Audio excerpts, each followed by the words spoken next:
বাংলাদেশ এখন ফ্যাসিবাদ মুক্ত।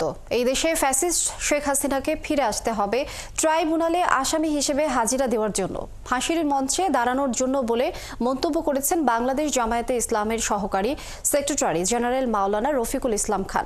শনিবার সিরাজগঞ্জের শাহজাদপুরে উপজেলা জামায়াত আয়োজিত গণসমাবেশে প্রধান অতিথির বক্তব্যে তিনি এ কথা বলেন।